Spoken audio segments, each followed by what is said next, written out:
राजा महेंद्र सिंह बहुत नम्र स्वभाव के राजा थे।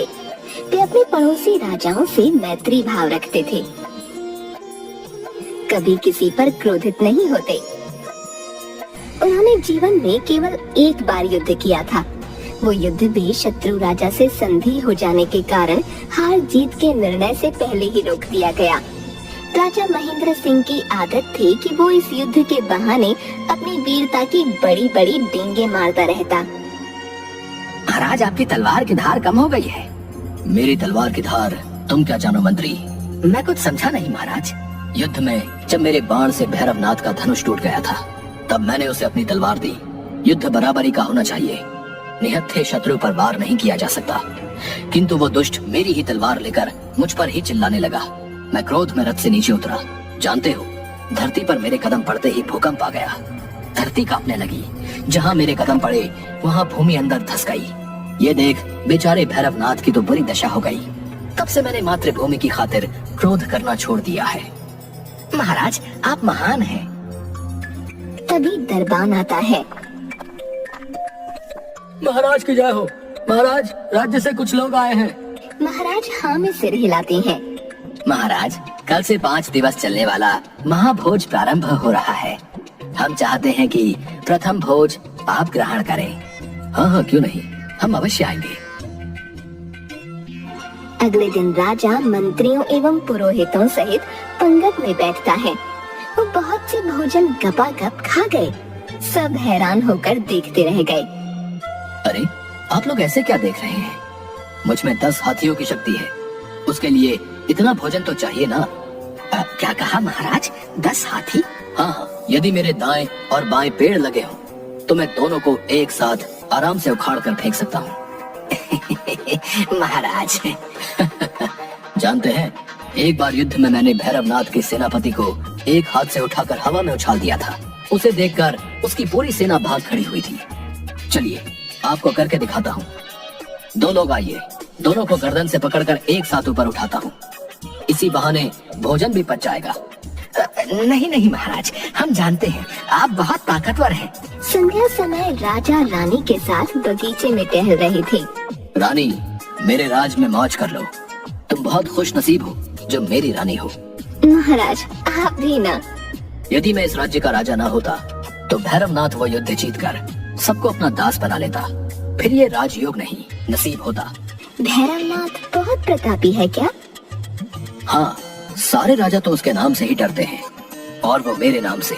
मैंने युद्ध में उसे ऐसा मजा चखाया कि बेचारा घुटनों पर बैठकर जान से ना मारने की भीख मांगने लगा था। वो तो मुझे उस पर तरस आ गया, इसलिए मैंने संधि करके युद्ध समाप्त कर दिया। महाराज छोड़िए ना, ये कहानी मैं कितनी बार सुन चुकी हूँ। देखिए आज कितना सुहावना मौसम है। ये रंग बिरंगे फूल कितने प्यारे लग रहे हैं। हाँ हाँ, सब कुछ बहुत अच्छा लग रहा है। तभी एक छोटी सी सुंदर चिड़िया फूलों पर आकर बैठ गई। रानी को वो चिड़िया बहुत प्यारी लगी, तो वो उसे पकड़ने लगी। चिड़िया उनके हाथ में चोंच मारकर दूसरे फूल पर बैठ गई। रानी दर्द से चिल्लाते हुए, हाय मैं मर गई। देखिए ना, आपके होते हुए जरा सी चिड़िया ने आपकी रानी को कितना कष्ट दे दिया। अब भैरवनाथ को डरा सकते हैं, तो चलिए इस दुष्ट चिड़िया को पकड़कर मुझे दीजिए, मैं इसे अभी मजा चखाती हूँ। अरे, इतना भी नहीं सह सकती। आप मेरे लिए इतना भी नहीं कर सकते, केवल बड़ी बड़ी डींगे मारते हैं। सुनकर राजा चिड़िया को पकड़ने जाते हैं, पर वो हाथ नहीं आती। राजा थक कर बैठ जाते हैं। रानी, मैं ये नहीं कर सकता। ये चिड़िया बड़ी चतुर है। आप राजा होकर हार मान गए? ऐसी बातें कर रहे हैं? सीधे सीधे कहिए, आप इस चिड़िया से डर गए, आप कायर हैं। रानी, जबान संभाल कर। मेरा नाम राजा महेंद्र सिंह है। तुम इसके सिवा जो कहोगी वो करूँगा। अच्छा, तो महाराज महेंद्र सिंह, आप 24 घंटों में एक शेर का शिकार करके ले आइए, तभी मानूंगी कि आप कायर नहीं हैं, वास्तव के सिंह हैं। सुनकर राजा अपनी मूंछों को ताव देने लगते हैं। यदि ये कर पाए तो ही समझूंगी कि आप कायर नहीं हैं, कहकर रानी वहाँ से चली जाती है। राजा अपने चारों ओर देखते हैं। सभी सेवक सिर झुकाए खड़े थे। राजा को रात को नींद नहीं आती। वो सोचते हैं कि यदि सेवकों ने यह बात बाहर जाकर सबको बता दी तो उनका क्या सम्मान रह जाएगा। रानी के साथ साथ सब लोग उन्हें कायर समझेंगे।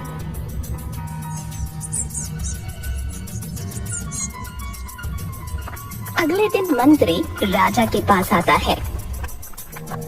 महाराज, मैंने सुना है महारानी ने आपको शेर का शिकार करने के लिए कहा है। लगता है ये बात पूरे राज्य में फैल गई। 24 घंटों के भीतर शिकार करना है, शीघ्र निकलना पड़ेगा। महाराज, मुझे ये बात कल रात ही पता चल गई थी। पूरी तैयारी कर ली गई है, आप जब चाहे चल सकते हैं। ठीक है। राजा रथ में अपना धनुष रखकर मंत्री से बात करता है। चलो सारथी, जंगल की ओर चलें।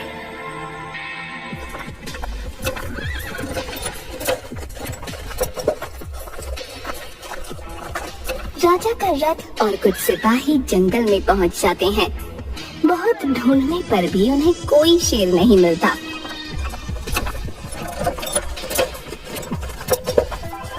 अरे शेर मिल भी जा, कहाँ छिपकर बैठा है?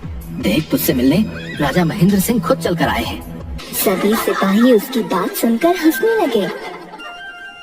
तभी झाड़ियों में आहट हुई तो सिपाही सावधान हो गए, पर वहाँ से एक सांप रेंगता हुआ निकला और वापस झाड़ियों में चला गया। अरे भाई, मैंने तुझे नहीं, तेरे बड़े भाई इस जंगल के राजा को बुलाया था। महाराज, अब क्या करें? मंत्री, कोई उपाय सोचो। महाराज, मुझे लगता है कि जब तक हम सब एक साथ हैं, शेर तो क्या, कोई बकरी भी हमें मिलने वाली नहीं है। मंत्री, साफ साफ कहो, कहना क्या चाहते हो? महाराज, सिपाहियों को शेर की तलाश में हमसे दूर भेजना होगा, तभी कुछ हो पाएगा, नहीं तो हम ऐसे ही भटकते रहेंगे। राजा हाँ में गर्दन हिलाता है। मंत्री सिपाहियों को अलग अलग दिशाओं में शेर को ढूंढने भेज देता है और वह स्वयं भी जाने लगता है, तो राजा उसे रोक लेता है। मंत्री, तुम कहाँ चले? मैं भी। नहीं, तुम यहीं मेरे साथ रहो। मुझे जंगल में अकेले डर लगता है। दोनों रथ में खड़े खड़े सिपाहियों की प्रतीक्षा करते हुए बातें करते हैं। महाराज, आपने युद्ध में किस शस्त्र का उपयोग किया था? जब तक शत्रु रथ में था तब तक धनुष बाण, और जब वो रथ से गिरा तब तलवार। अरे सारथी, इन्हें क्या हुआ? काबू करो। तभी सामने की झाड़ियों में से शेर के दहाड़ने की आवाज आती है। दहाड़ सुनकर राजा और मंत्री दोनों के होश उड़ गए। महाराज, समय आ गया है, आप अपना धनुष संभालिए, वरना आज यही हमारा अंतिम संस्कार हो जाएगा। शेर के दहाड़ने और पैरों के चलने की आवाज आती है।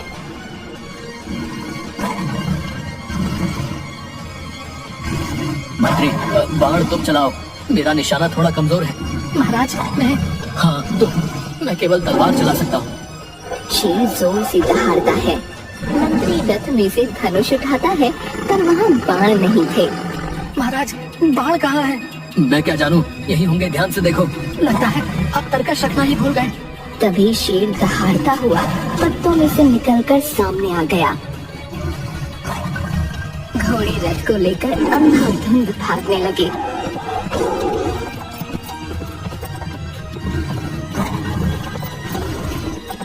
रथ का संतुलन बिगड़ गया।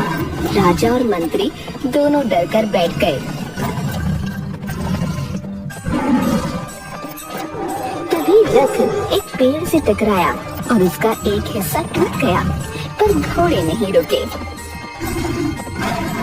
राजा और मंत्री दोनों नीचे गिर गए और राजा का मुकुट दूर जा गिरा। महाराज, आपका मुकुट, आपका सम्मान।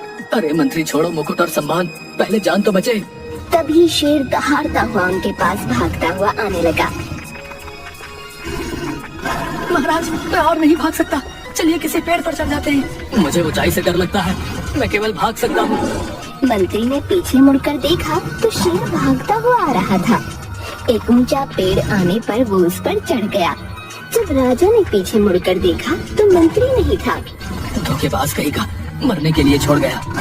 राजा के बाल बिखर चुके थे। वो हाँफता हुआ भागे जा रहा था और शेर उसके पीछे पीछे। राजा थक कर एक पल के लिए रुका कि जोर से शेर के दहाड़ने की आवाज आई और वो भागने को फिर से आगे बढ़ा कि एक बड़े पत्थर से टकराकर गिर पड़ा। शेर उसके बहुत पास आ गया। वो उस पर आक्रमण करने के लिए ऊंचा उछला। राजा ने डरकर आंखें बंद कर ली। शेर के जोर से दहाड़ने की आवाज आई। राजा ने आंखें खोलकर देखा कि दूर से एक जाल आकर शेर पर गिरा और वो उसमें फंस गया। राजा की जान में जान आई। तभी मंत्री और सिपाही वहां आ गए। 2 शिकारियों ने जाकर शेर को जाल सहित एक पिंजरे में डाल दिया। क्षमा महाराज, मुझे आपको संकट में छोड़कर जाना पड़ा। यदि मैं ऐसा नहीं करता तो ये शेर हम दोनों को मार डालता। मंत्री, इतनी जल्दी ये शिकारी तुम्हें कहाँ मिल गए? महाराज, मैंने इन्हें पहले ही बुला लिया था। शेर का कुछ पता थोड़ी है, बाढ़ लगने से मरे न मरे, किंतु ये शिकारी हम तक पहुँचे नहीं, इसलिए मैं इन्हें देखने गया था। अच्छा, और तब तक मैं मर जाता तो? मैं तो हमारे प्राण बचाने के लिए ही गया था। तभी एक सिपाही आकर राजा को उसका मुकुट देता है और सभी लोग घोड़ों पर बैठकर वापस महल की ओर जाते हैं। महाराज, आप चिंता मत कीजिए, जंगल में जो कुछ हुआ वो किसी को कभी पता नहीं चलेगा। मैंने सब इंतजाम कर दिया है। महल पहुंचने पर शंखनाद होने लगा। सुनो सुनो सुनो, महाराज महेंद्र सिंह ने सिंह का शिकार किया है, उसे पिंजरे में कैद कर लिया है। तभी रानी दौड़ी आई। वो महाराज की आरती उतारती है। वाह महाराज, मान गए आपको। आप वास्तव में महेंद्र सिंह हैं। उसके जाने के बाद मंत्री, धन्यवाद, तुमने मेरा सम्मान बचा लिया। महाराज, मैं आप ही का मंत्री हूँ, पर अब शेर का क्या करना है? इसे यहाँ रखने में बहुत खतरा है। चिंता मत कीजिए महाराज, वो पिंजरे में कैद है और कुछ देर बाद शिकारी उसे वापस जंगल में छोड़ देंगे। बहुत अच्छे मंत्री, मेरे साथ रहकर तुम बहुत चतुर हो गए हो। महाराज, मैं आपकी बराबरी नहीं कर सकता। आपके क्या कहने, आप बहुत प्रतापी और महान हैं महाराज।